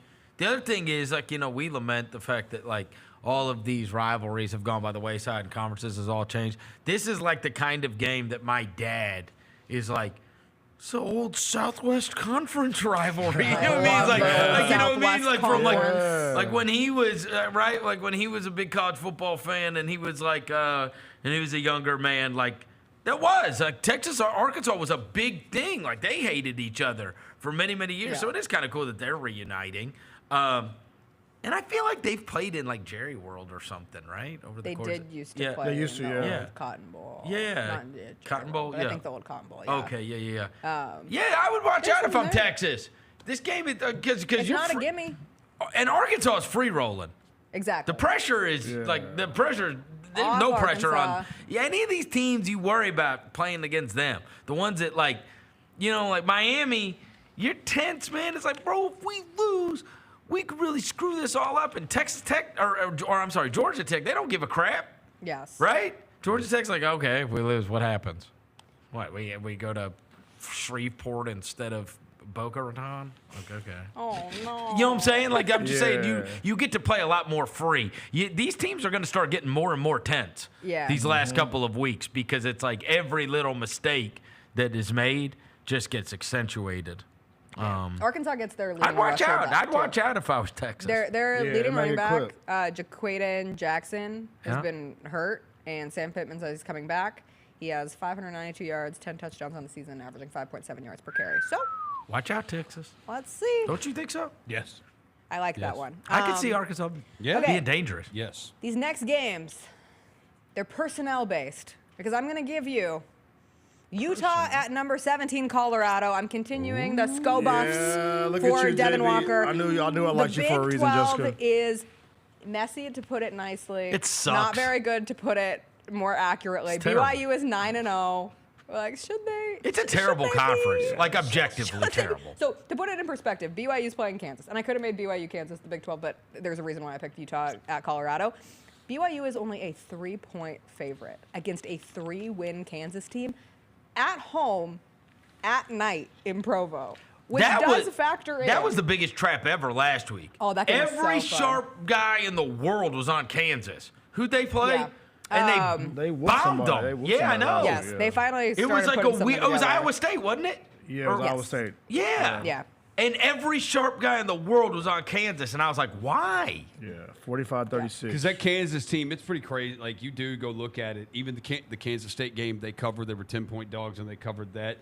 Their losses are a 6-point loss, a 3-point loss. I a watched the 4-point UNLV loss, game. A 4-point loss. Like, they don't get. got And then the 2-point loss to Kansas State. Like, they don't get beat bad. Yeah. And I still like Jalen Daniels. It has never worked out as Yeah. we wanted it Jalen Daniels can to hoop. at Kansas, but Jalen Daniels is a fun little quarterback to watch. Anywho, with Colorado, I heard you guys talking about it. Yep. They control their own destiny. The Big 12 is very winnable. I am watching this game for Travis Hunter and Travis Hunter only because we don't get to watch unicorns all the time. And now we're watching a Travis Hunter who is in the forefront of the Heisman race. He has usurped Dylan Gabriel in the Is he the Heisman. favorite? He is the favorite. Oh, wow. And so we get to see Travis Hunter, who we all know at this point, like first-round wide receiver talent, first-round quarterback talent. How often do you get to see that? Not very. So I'm going to watch every game, and I think this has a chance to be the blowiest of blowouts in the Big 12. And you don't get a lot of blowouts in the Big 12. Those games are a little crazy, a little wacky. It's stay close. Even the BYU-Utah game last night, BYU is very lucky that they got the holding call. The Utah athletic director got fined $40,000 for his comments, and it did feel a little bit like a screw job in some semblance of Big 12 officiating. I think Colorado blows Utah out of the water. You do? Do we have a 11 Heisman moment, Jess? I think we have a Heisman moment. Colorado 7-0 against the spread in their last 7 games, and 6-1 straight up. And they are 11.5-point favorites. Utah, coming off the Holy War, which they treated as their Super Bowl. Which got and their heart ripped out of their chest. They fired their offensive coordinator a couple weeks ago. They are now on their 3rd string quarterback. So they just lost Brandon Rose, which means Zach Wilson's brother is back in the chair. He started for them for 5 games as Cam Rising was trying to make his way back. He got benched. He's now back in. Their only other quarterback on the roster is a walk-on. They're in the bad place. Like, I think they're in significant trouble, and I think this could be a big Colorado. Like, are they for real coming out Get of the weekend? stats. Pad Even the though stats Utah game. stinks. But yes, Pad the stats game. Get 2 touchdowns. This may be the Young Travi. Thug game. Always show up. Pump at the game. Young Thug may show It's up at with this Colorado. one. Yeah, it Might is. pull up. It's at Colorado. It's at Thug, Colorado. I mean, y'all play the highlight I just sent y'all. This did not count last week, but Verno, because he got I a was penalty. watching this. Yeah, this would not count because of a penalty. But look at that, bro. That was crazy. Come on, bro. Did you watch when he put the tortilla down his That pants? was hilarious. Yes, he did do that as well. Like, come on, bro. He's outrageous. Yeah. He got a brother coming up too, by the way. He does. Plays football in Georgia, high school football in Georgia. He has another one coming. I don't know if he's gonna be as cold as Travi, but He plays 120 snaps or 150 snaps. at a high level. I wonder. No, what he's the best player on both sides. What will he play in the 1,290 NFL? snaps. Huh? What will he do in the NFL? Wide receiver or corner? I really don't. I say corner. I really don't. I think corner too. I really do. don't think know. he'll I play mean, you corner. see now what these guys like Jefferson and them are getting, and it's like, true. geez. Yeah, But he doesn't have the same size as some of them. I don't know, man. He said he could It be honestly good at feels both. like a personal preference. Seriously. What do you want to do, Travis? Let me know. What would you like to do? Probably have a longer career as a corner. Probably. Those there's a lot of those guys. Like, remember Terrence Newman was playing for 50 years. Yeah. Daryl He kept Green popping was up. playing for 50 years. It's like, I mean, a lot.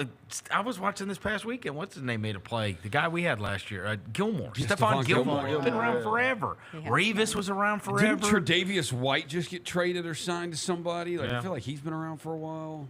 I mean, the other thing that's so freaky about this kid is like, what if he did only play those snaps? Yeah. Yeah. Then what? If he only played Like, you know corner. what I mean? Right. What if he only played? No exhaustion from playing the other It's side crazy, of the ball. yeah. In the altitude of Colorado. What if he only played guys. He the could bring, 70 like, snaps? swagginess to corners. Yeah, hey, you bring the swag to cornerback, man. Be the next Dion. Yep. I feel like you could play corner and put him as a punt returner. Yeah, maybe so. Yeah, you could do that.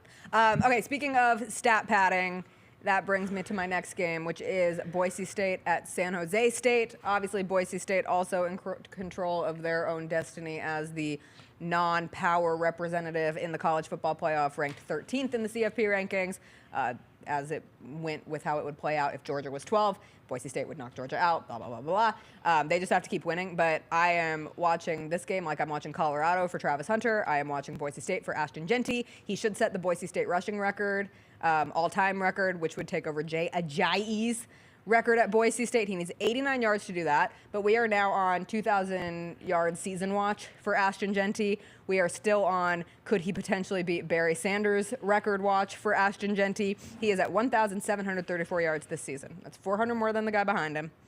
If he hits his average over the next 3 games, he would end with 2,406, which would make him 4th all-time. Wow. Do you know the 3 in front?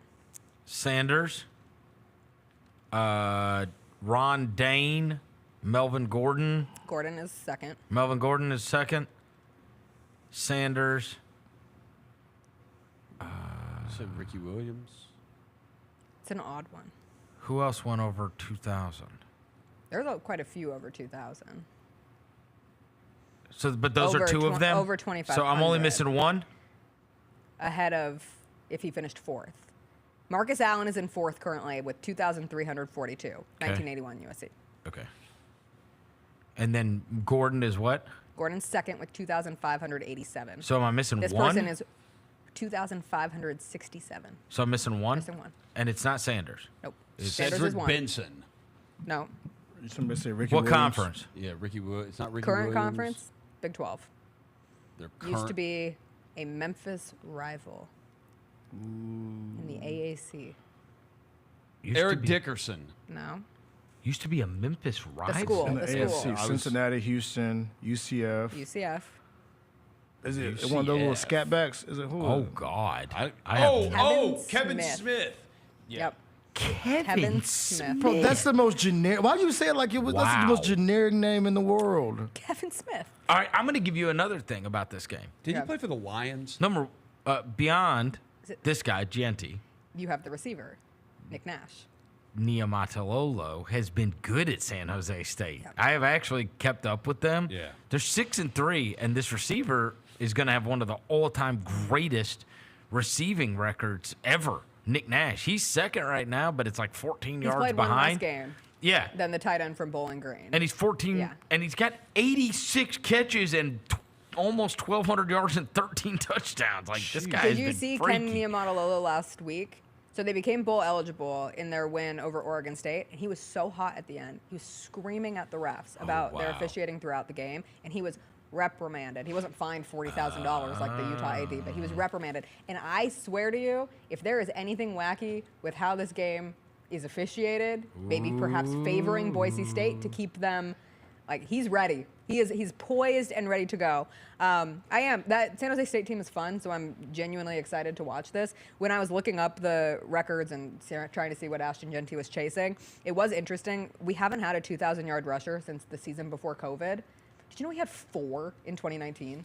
4. We had Jonathan Taylor, J.K. Dobbins, Malcolm Perry, and Chuba Hubbard. All went over 2,000 yards in 2019.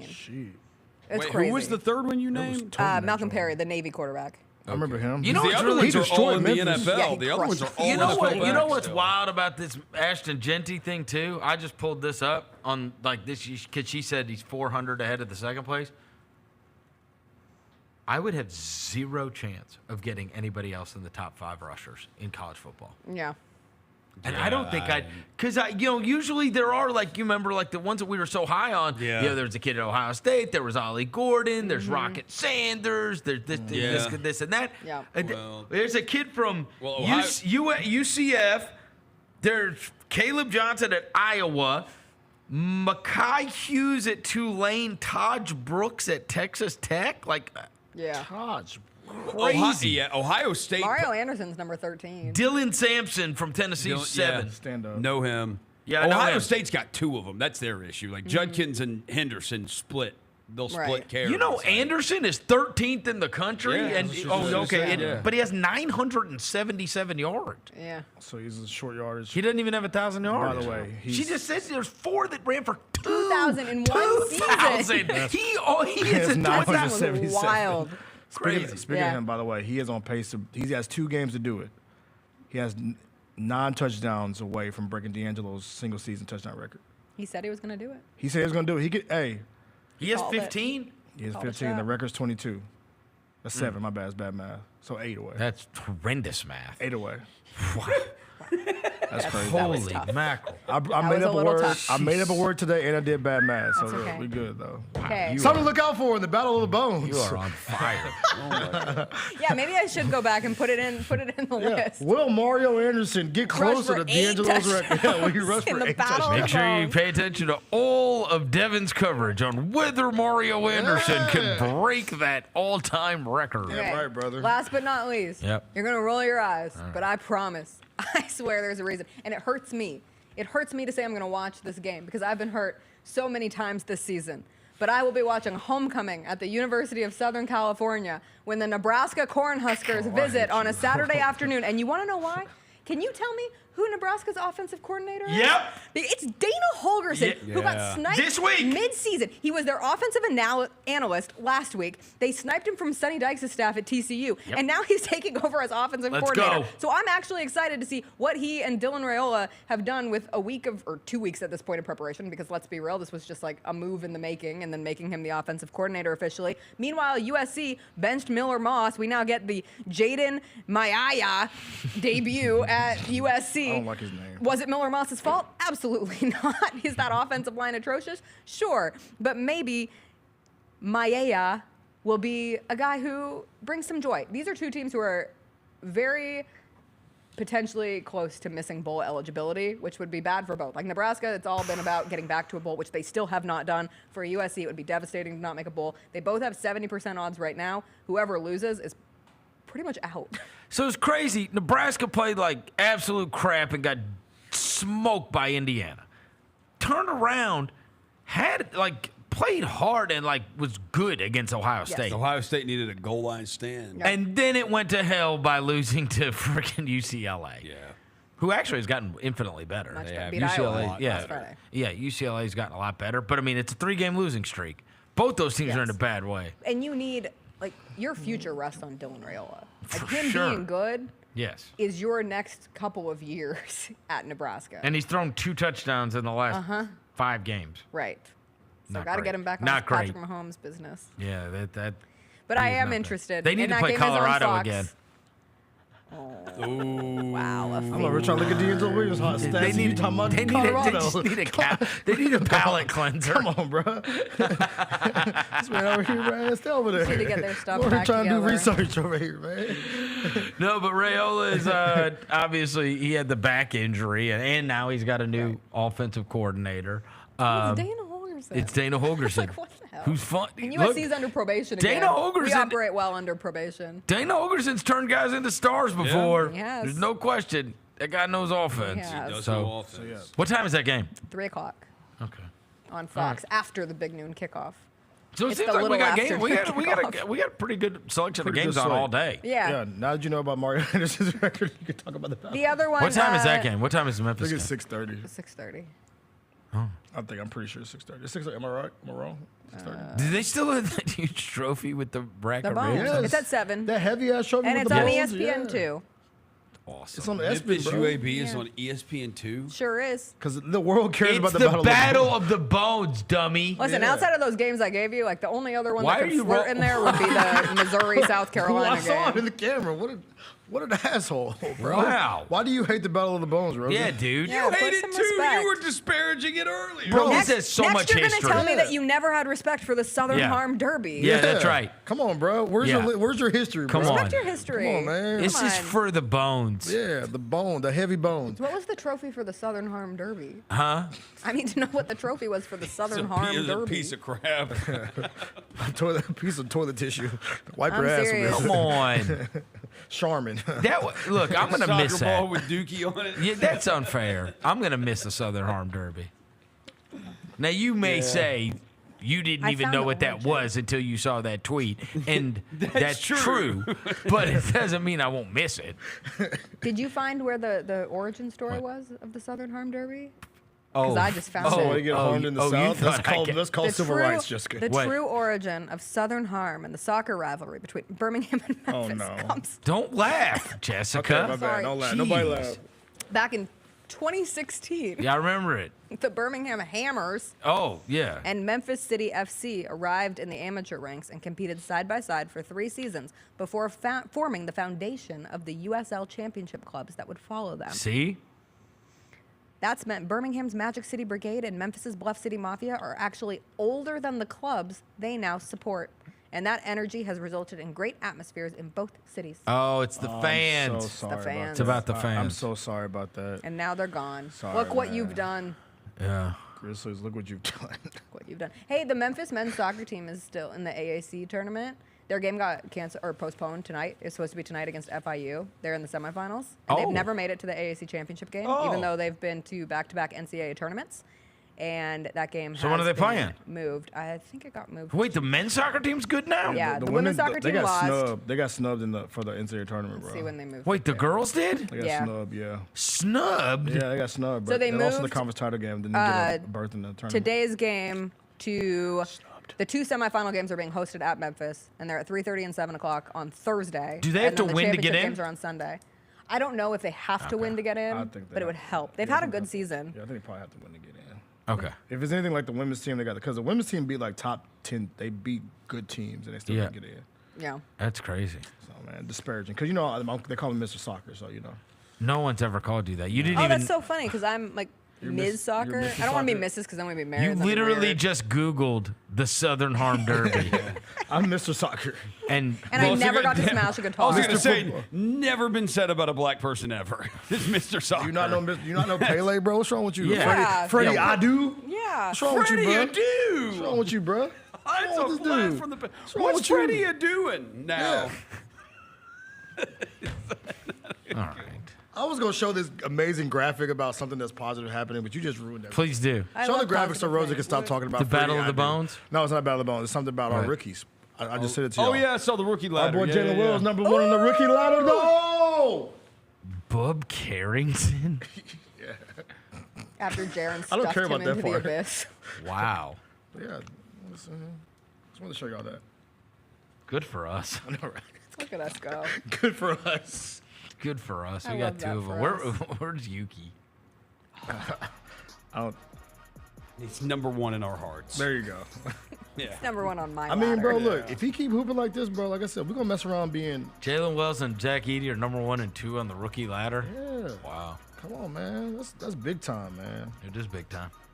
Shout out, Jalen. All right, it's going to do it for today's show. Thanks to Jessica Benson. Thanks to Devin Walker. Thanks to John Roser across the glass. Thanks to Jacob back in the studio. We will be back tomorrow. Grizzlies, Lakers tonight, 9 o'clock.